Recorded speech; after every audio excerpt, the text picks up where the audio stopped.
In the future, raise your hands.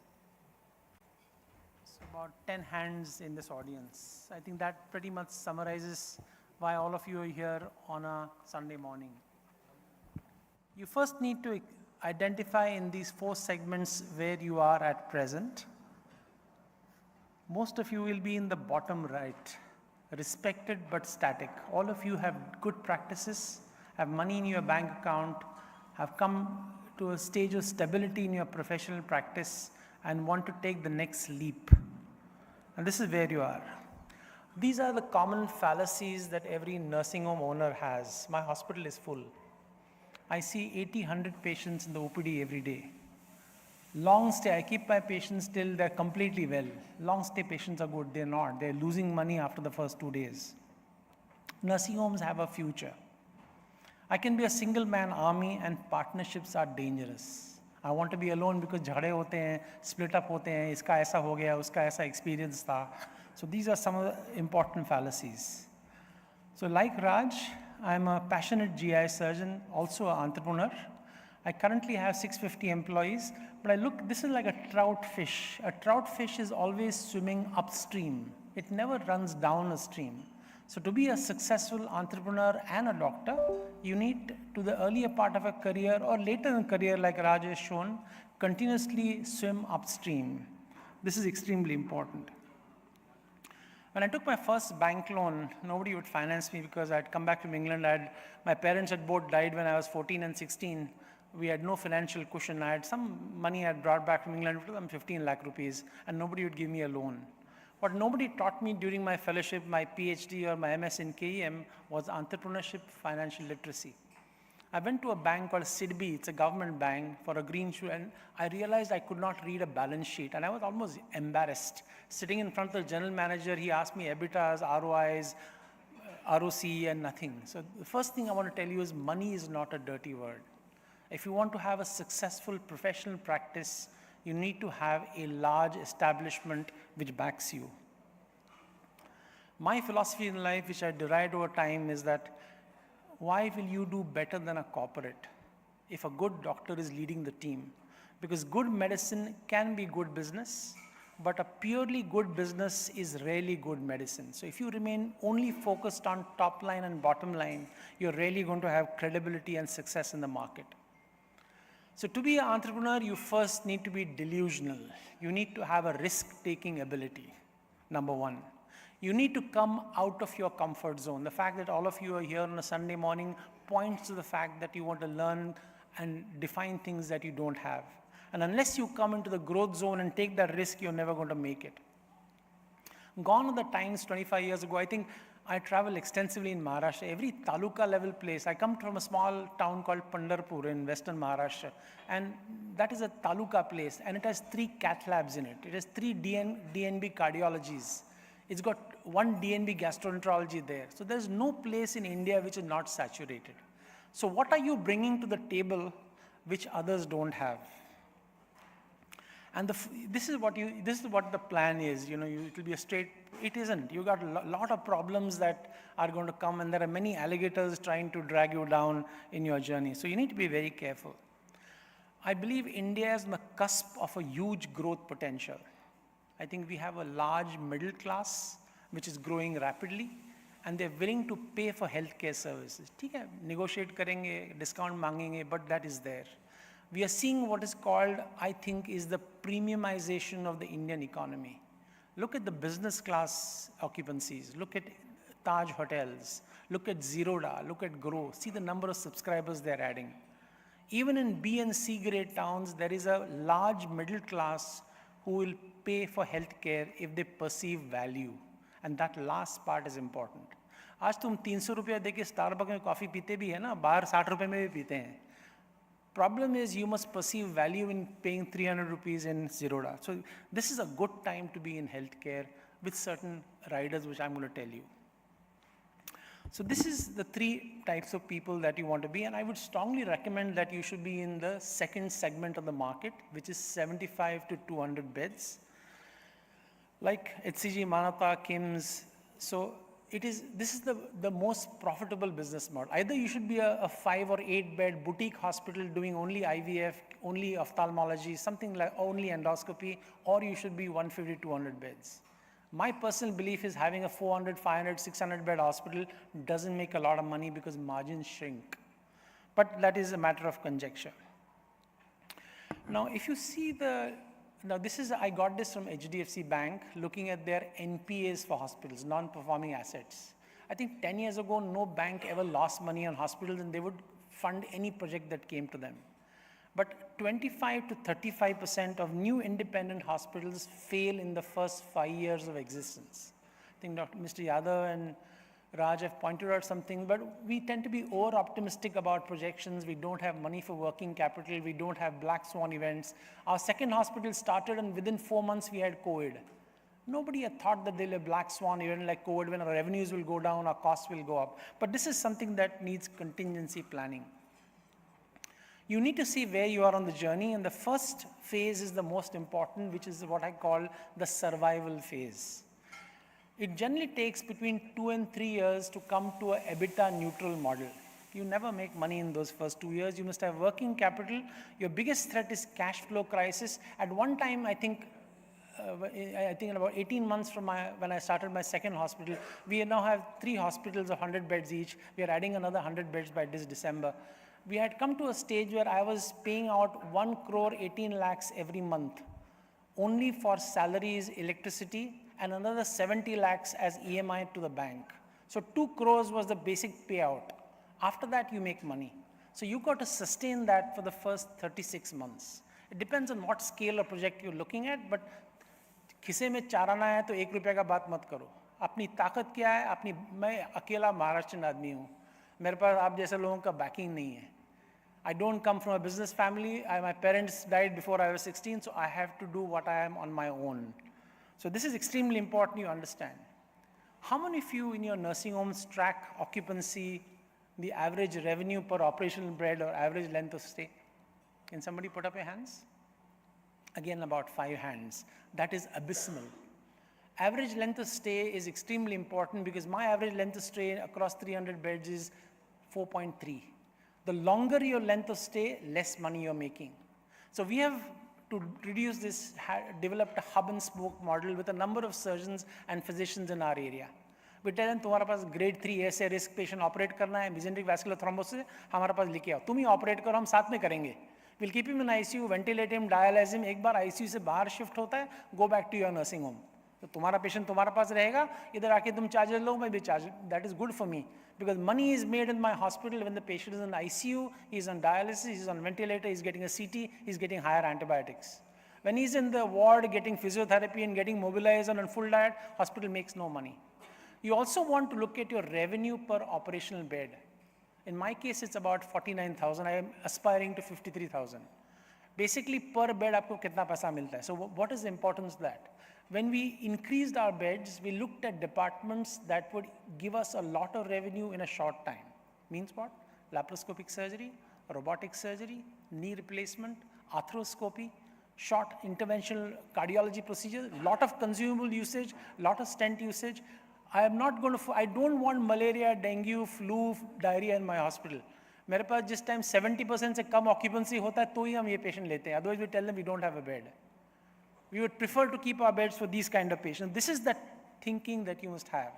The problem that we look at is occupancy is important. It isn't. How much money are you making per day? That's the key. We have a tunnel vision. मैं तो सिर्फ minimal access और GI surgery सोचता हूँ. It is important that Zen Hospital thrives independent of me. So 5 years ago, we looked at a de-risking model. At one time, GI surgery and GI medicine brought about 68% of my revenue in 2019. It's now down to 40%. We have strong orthopedics, nephro, uro, transplant, and that's taken over this. Do not have a single person dependency. You take me out of the equation and Zen Hospital should at least break even. That's the key that I want, and we have come to that stage. It is extremely important to build a team. I'm fortunate that in the last 15 years of my journey, not a single of my senior consultants have left me. That says it all. Sam, Dam, Danda, Bhed, whatever a person needs. Some people want money, some people want fame, some people want academics. It is my job as a head of the hospital to hold on to people in that hospital who are better than me, who are the stars who bring patients, because building a hospital is the easy part. What is important is clinical talent. As Rajesh said earlier, a star consultant brings patients. Your systems retain patients and make him a loyal patient for the years to come. The problem with us is we all have egos. There is a lot of attrition. So I've seen partnerships break up over time, not because of financial discontent, it's because of our own internal egos. It's important you look at all of these, but I won't go into but these are some of the important things that we have to keep in mind. I think in COVID, what happened is suddenly 30% of my nurses hostels, our cooperative housing society said, हमारे building में कोई nurse आएगी नहीं, तुम COVID लेके हमारे पास आएगा, मेरे बाप बूढ़ा है, somebody's got IHD, somebody's got ILD, हम मर जाएंगे. So we had to go to the police to get an injunction to allow them for nurses to stay, because we have 300 nurses. We give hostels to 300 nurses. So many unusual problems come in your journey. You have to be prepared for all of that. I'll keep this short, but remember, to encourage and to help you will be a very small part of your friends and colleagues. It's extremely important that you keep that in mind. If you ask me one mantra, I think it is 30% your professional talent and skill, 10% is luck, 40% is the team you build, and 20% is your grit and resilience of getting up when you have fallen down, of accepting failures and learning from them. I made many mistakes I could speak for a few hours on my mistakes. But what looks nice outside, he says he sleeps well at night, he's not on antihypertensives, there is a lot of problems below the surface. It's not a rosy journey. Your time, money, energy is all in the hospital.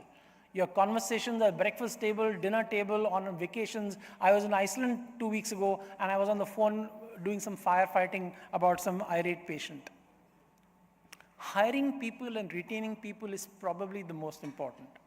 It doesn't make sense to hire smart people and tell them what to do. We have a professional CEO, a CFO, and a head of marketing. And they've all come to me from corporate hospitals with very high packages. But finally, they must align with it's important to be like this. So here you can see the Afghanistan, when they beat Pakistan, they were a group of talented people. You had big stars in Pakistan, but they were not working as a team.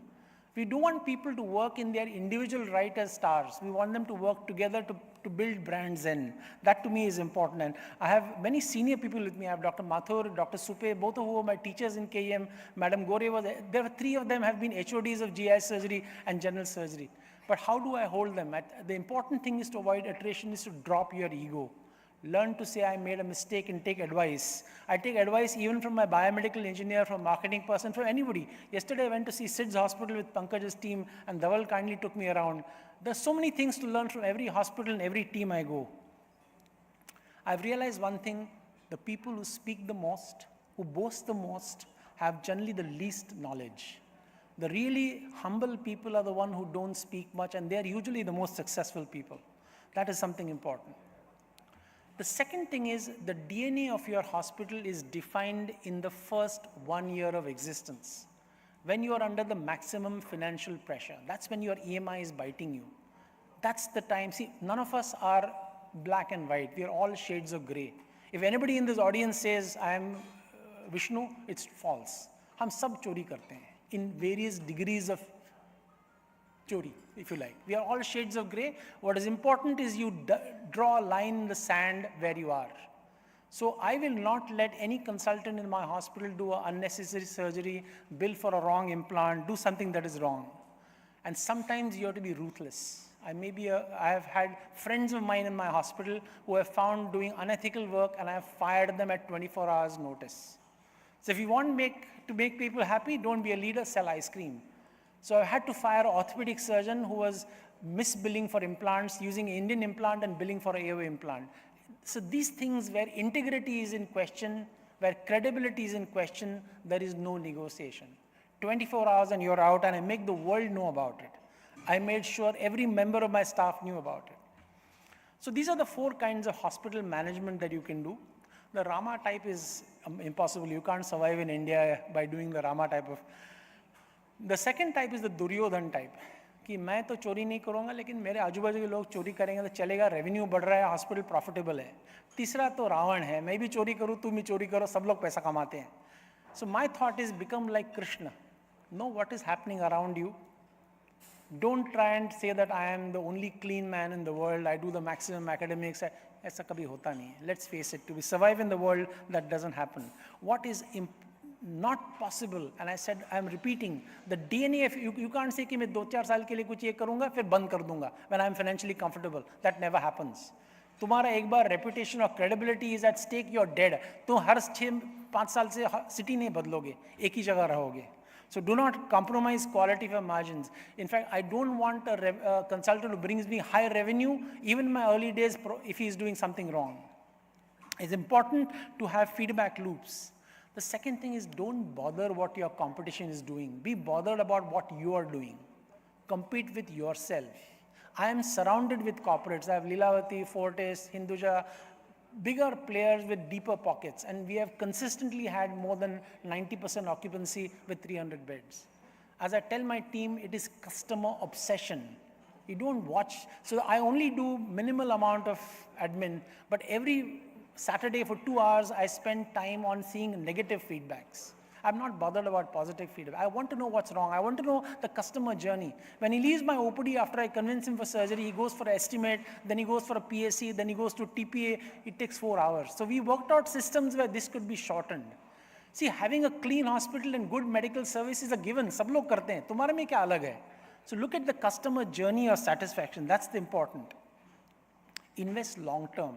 I'm quite happy to take a super specialist who's 1 year post DM or 2 years post MCH to join my team. If I feel he's a good guy and he's got good skill, I will back him for 3 to 5 years. I'll give him a retainer. I'll market him. I'll make sure he stays with me. And most times I'm not wrong in judging what kind of person it is. Whether it is man or machine, the same thing follows. The difference between a CEO and a founder is CEO is concerned about, अगर 3 साल तुम्हारे hospital में, he's concerned about the top line, bottom line for those 3 years. The founder like Raj or Shailesh or me is, I'm thinking long term about my hospital. What legacy am I leaving? What succession plan I have? That is the difference between a CEO and a founder. How to boost, I told you about RPOBs and how to take short stay procedures. So learn new crafts and procedures. One of my colleagues in my department is only doing endorectal laser surgery. He does 5-6 cases every day. These are all 1-day stays. They give you good amount of money.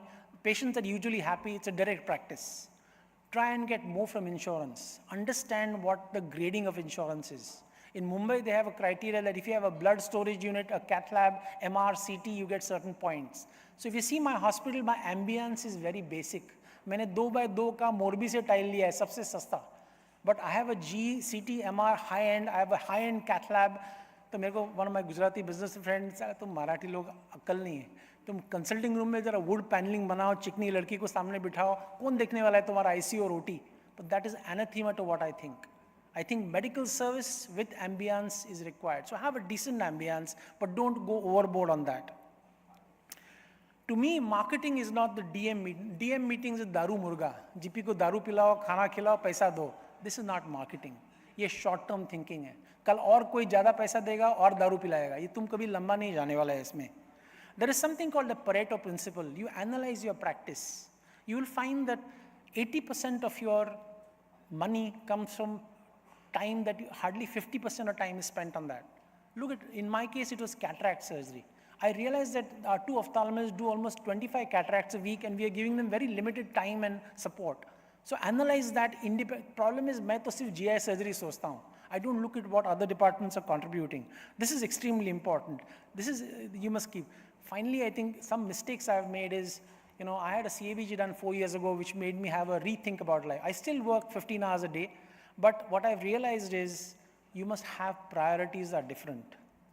I think we are all like jugglers with 3 balls in our hand. One ball is our professional life, the second ball is our social life, and the third ball is our personal life. It's invariable that when one ball is very high, the other balls remain down. The only difference is that the family ball is a glass ball. Your professional ball is a rubber ball which can bounce back later. Your children are growing up, they need your time. I saw my children growing horizontally. They used to leave to go to school at 7 in the morning. I used to sleep at 7:30. I used to come home at 12:30 at night for almost 15 years of my new hospital. I never got home before midnight, and 40 out of 52 weekends I was traveling for some workshops, etc. So to summarize, let's look at what an entrepreneurial journey should be. You must have a clear purpose. Is there a niche in your city that is to be filled? It can be laser surgery, it can be robotics, it can be anorectal surgery. You identify a niche that's not served. If your purpose can't survive a bad quarter, it's not a purpose.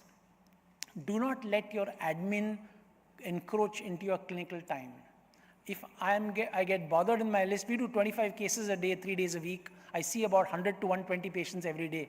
But if I find that my clinical work is getting compromised, then I have failed as a leader because I don't have a succession plan of a CEO, CO, and CFO. This is extremely important. I would suggest hiring a good operations, finance, and marketing person even before your hospital starts. They join my hospital 2 months. Now we are starting in December. We already started interviewing. By October, we'll have them in place. These are important cogs in the wheel. You can't survive without them. Make sure that if you are doing discharge summaries or looking at billing or looking at whether nurses come or ye pani galta hai kya or bulb lagaya kya, you're doing wrong. You need to have an intermediate level person. Free up your time for clinical work. That's when you'll do well. Important that you disclose conflicts of interest. People appreciate honesty.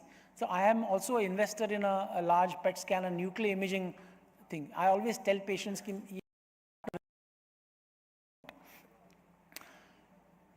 not everybody is Raj who can build 400, 500 beds. Build something that is scalable. If you think that you can right now afford 75 beds, but a minimum you should have is a 10 bed. Have a scalability. You know that in 3 years, 4 years, if successful, 75 can go to 150 beds. So if you're going to be stuck at 75 beds, your growth is capped. You will never get an investor to come into your hospital. This is extremely important. Most important is don't let anything erode your medical credibility. Short-term revenue cannot compensate for the loss of credibility that you get. I keep this short. The lessons I have learned is you need to move fast, identify niches, problems that come. You must build a team meaning other surgeons, gastroenterologists, specialists around you, and your operational team of revenue, finance, marketing. Manage your time well. As you have 2 hands and 2 feet and 15 hours a day that you can work. Make sure time is wasted in useless things that can be done by somebody else. Take risks, be persistent and perseverant, and most importantly, focus on your unhappy patients. It's that 1 or 2% that will drive away your hospital's reputation and your business. I'll finish with this slide. मुश्किल नहीं है कुछ दुनिया में, तू जरा हिम्मत तो कर. ख्वाब बदलेंगे हकीकत में, तू जरा कोशिश तो कर. आंधियाँ सदा रहती नहीं, मुश्किलें सदा रहती नहीं. मिलेंगी तुझे मंजिल तेरी, तू जरा कोशिश तो कर. राह संघर्ष की जो चलता है, वही संसार को बदलता है. जिसने रातों से जंग जीती है, सूर्य बनकर वही निकलता है. Thank you very much.